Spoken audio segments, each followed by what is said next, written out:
Okay, still burning inside, boiling inside. Walmart, this is your battery. It's my old battery. Sorry, what's it? Ano, I'm just checking the specs. Hey guys, ito na yung battery. Yun yung luma. That's the old battery. This is the new battery. Okay? No questions asked. As long as... Excuse me. Okay, thank you. Alright. So, tinanong ko siya kung pwedeng i-upgrade ko yung battery, palitan ko yung, bayaran ko yung difference. Sabi niya hindi raw pwede, dapat daw parehas. Okay. So, ayan. Parehas sa parehas. Group 65, 850 na. Bagong bago, September 2025. Okay, let's install the new battery.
Okay.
Okay, moment of truth.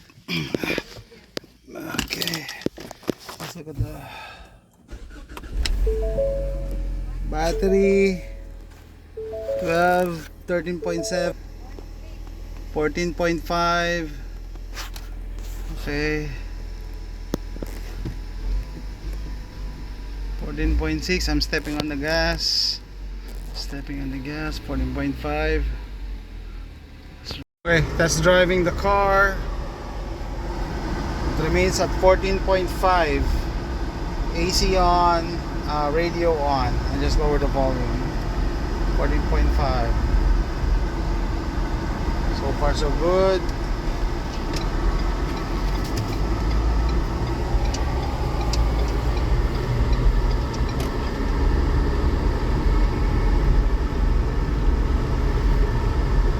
Alright, still 14.4. Running again. Okay guys, bigyan ko kayo ng update, no? So, umandar na ulit yung Explorer. Nagpaalam lang si Mrs. na hapon na siya papasok. Pero sabi ko hindi alas 10 lang. Oh. So ngayon nakalis siya 10:30. Wala namang problema sa trabaho niya kasi ano siya salaried. Hindi siya per hour. Kaya okay lang. Tapos, yun nga, bago na yung baterya. And tinitingnan ko yung baterya based on the voltmeter. Doon sa isang voltmeter, nagre-register siya ng 14.6 hanggang 14.7 pag tinatapakan yung gas. Ano no, dahil siguro bago yung battery, kaya mataas yung or mataas yung charging, or talagang may sira na yung yung alternator. Pero just the same, order na ako ngayon. Pagkatapos ng video, order na ako ngayon ng alternator. Ako na magkakabit. Nagsimula to 3 weeks ago or 4 weeks ago nung nag-camping kami sa beach. Kasi nakabukas yung hatch sa likod. Nakalimutan ko nga pala, no, pagka mga American cars like Ford, hindi namamatay yung dome light. Kaya dapat palagi nakasara yung lahat ng pinto. No, so anong nangyari noon, buong araw nakabukas yung yung rear door. Nung gabi, matutulog na kami sa tent, ayaw na magsara nung kotse. Wala nang power, na-discarga na. Kaya ginamp start ko para masara ko yung kotse. Tapos pinaandar ko na ilang minutes. Kinabukasan na naman ng umaga, gano'n na naman, diskarga na naman. Kaya hindi ko rin masabi kung alternator o talagang battery na nagsisimulang magloko eh. Tapos nun, ginamp start ko na naman bago kami umalis. Tapos nung nakalabas na kami sa State Park, na-drive na kami, yung left turn signal light, ang bilis, tik tik tik tik tik. Sabi ko, nako, ano ba to? Pundido ba yung bumbilya? Sabi ko, sige, mag-stop tayo doon sa next town, which is Texas City. Kasi meron doon supposed to be doon kami kakain. Nag-stop kami. Pagdating naman doon, ayos na. Ayos na yung ilaw, wala, gumagana, walang problema sa ilaw. Normal yung niya, hindi na mabilis na tik tik tik tik.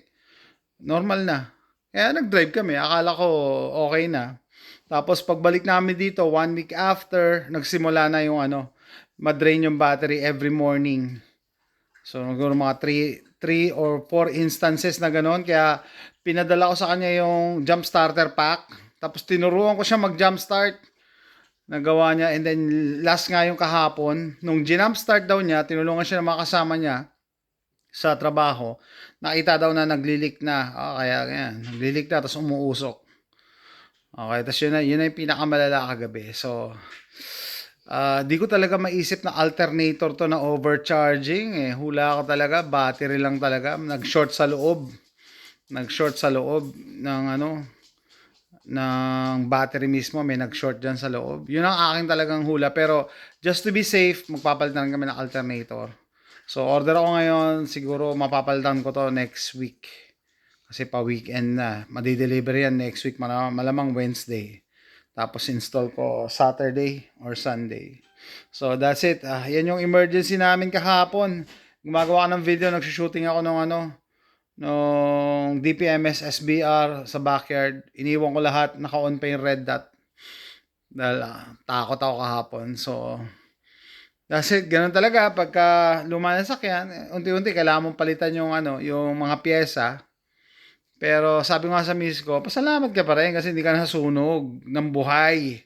Hindi niya alam yung danger eh. Kasi itong miss ko, ayaw na ayaw ito nagbababa ng bintana. Sabi ko, pag ganyan, dapat binaba mo na agad yung bintana, wag ka na mag-aircon. Tiniis mo pala eh. Akala niya daw yan sa labas lang yung amoy. May nadaanan lang siya na mabaho. Sabi ko, imagine mo kung sumabog yung baterya or totally nasira, maapoy. Mamamatayan ka ng kotse. Hindi mo mabubuksan yung pinto. Baka matrap ka, masunog kang buhay. Hindi niya alam. So, ino-orient ko na siya ng mga ganyan emergency. Tapos, buti na lang, yeah. Happy ending naman. Wala nangyari. No harm, no foul.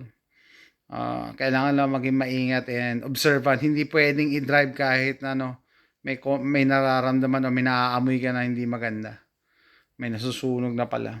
Okay, that's it. Salamat sa pag-join sa akin sa itong adventure. Hindi maganda pero at least may natutunan kami tsaka wala naman nangyari masama. See you next time. Bye.